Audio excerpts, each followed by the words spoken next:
Hey, what's going on? It's Joshua here, I Cut Grass LLC, and it's Friday morning, September the 2nd, and it's about 7:40 in the morning here in central Indiana, and I'm doing some odds and ends as I normally do in the day before I get started. I used to get started before this, but I got to get children onto the school bus now, and so that causes kind of a mix-up in things.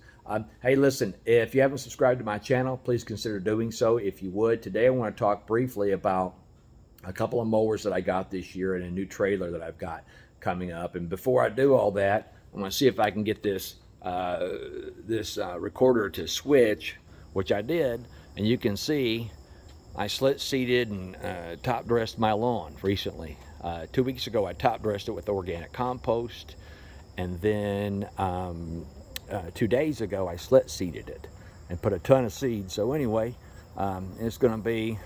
I do this sometimes every year and sometimes every other year, but for the past few years I've done it every year. It takes about 4 to 6 weeks for the grass to come up, and there you go. Anyway, if you watch my videos, at the start of the season I made a video about having to buy a new lawnmower because a couple of mine had gone down. It was a weird situation.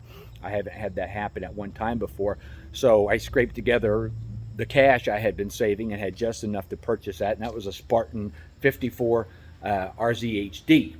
Well, at that same time, back March the 28th, actually before that, I ordered the Hustler Surfer Pro from a dealer. I found one that said that they were guaranteed they were going to have it May the 1st. So I gave them a $1,000 deposit. May 1st comes, don't hear from them. A couple days later, I call them. They say, oh, it's going to be June 1st. Okay, fine, whatever. June comes, I call, nothing. They say it's going to be July. July comes, I call, nothing. And so at that point in time, I stopped calling and asking because I had too much stuff going on. At the bottom of August, about 10 days ago, I get a phone call and they say, hey, we got a notice it's going to be in within 2 weeks it's shipping. So I called day before yesterday to check up because I hadn't heard anything. Yeah, that's in. The mower's in. I'm like, man, these people aren't calling me. Nobody's communicating. Fine, whatever. So I drive out. I pay the balance on it, pick it up, take it home, and get on the first property. Within 10 seconds, it stops working. Load it back up on the trailer, drive another 40 minutes all the way out to the dealership. They worked on it right then and there. They fixed the issue. A spring came loose, and normally I would do some personal investigating, but because it's a new machine, there was no way I was taking a chance. So they worked on it, got it fixed, and I was able to cut with it. So what I want to do now is just kind of pan this over to the mower. This is a 34-inch Hustler Surfer Pro. And right off the bat, if you look here in the back, there are a couple of things here. I don't know why they put the fuel tank like that. That's just ridiculous. It needs to be, top accessible instead of from the side, in my opinion. The pad so far, my impression on the pad, it's nowhere near thick enough. As a matter of fact, it might as well not even be there because it just hurts the knees. Now I'm 5'9", but it hurts the knees leaning into it, unlike any other stander I've ever used. The mower, there's not much to that mower, man. Not big, but understand that, and for me, I got it as a trim mower. So I have about 6 or 7 lawns. I have a backyard that I had to be using a 30-inch push mower in. It just takes too much time. And then, the accumulated beat down of the day kind of just made you really tired by the end of the day. So I tested it on a couple properties yesterday, and the first lawn I used it on that takes normally about 35, 40 minutes for me to do, I got it done in 21 minutes. And I wasn't rushing either. So, and I wasn't tired afterwards. So, it's still early. Is it going to be a good mower? Is it not going to be a good mower? I mean, personally, I think that $5,000 is too much for this lawnmower. That's a $3,000 lawnmower at best with the way it is, in my opinion. And I don't care about COVID-19 and inflation. $3,000. There's not much weight to it.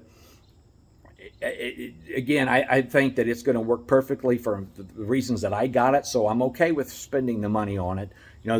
Those Time Masters and those Time Cutters, the residential version is now up to $1,600, and I haven't even checked on the commercial. It might be $2,500, $3,000 now. It was originally $2,000.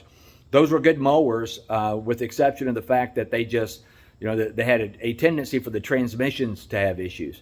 But you have to walk behind them. And just when you're doing a lot of lawns, man, I mean, if you can, little things here and there that you can eliminate, on stress on your body. I mean, because all that has an accumulative or a cumulative, effect. I mean, it adds up. I mean, there was a runner back in the 70s, I think his name was Prefontaine, and he cut out his shoes, the soles, that only made like maybe a quarter or a half of an ounce difference in the actual weight of the shoe. But his reasoning was because of the total number of repetitions, how many times his leg was going to lift that shoe over a specific run, like 10 miles, equated to a total accumulated weight added or lifted during that run of so many pounds. So he saved energy. And that's what we want to do in lawn care is you want to work efficiently. There's nothing wrong with working hard, but you want to work efficiently. At least that's my opinion. So anyway, I just wanted to drop a video real quick and share what's been going on. And I've got a new trailer that I've ordered that's a little bit bigger than my current trailer that has a side gate in addition to a back gate, which I'm excited about. And so when I get that together, I'll have my ultimate new setup, and I'll show you. Have my Spartan on there and the Time Master and the different attachments, racks and everything on it, and how I get down and do grass cutting, so and lawn care and all that stuff. I have different trailers for different jobs, or different purposes, but lawn mowing is one that I really enjoy. Especially, I think I'll enjoy it now even more so that I don't have to walk behind a doggone push mower. Something I failed to list real quickly is I did order a bagging kit for that mower. That should be in anytime soon. So we're completely away from the push mowing, and that's something I'm excited. So I think I got 4 or 5 weeks before my trailer comes in. So until then, I still will have the 30 with me on many applications, but for the most part, that thing is phasing out and it's gone. So hopefully you found this beneficial to you. I think that the 34 is a good mower to have. It's overpriced. And they could have done some things better on it, but overall it certainly is better than a walking lawnmower, and that's the reason that I got it. So hey, subscribe to the channel if you haven't. Peace.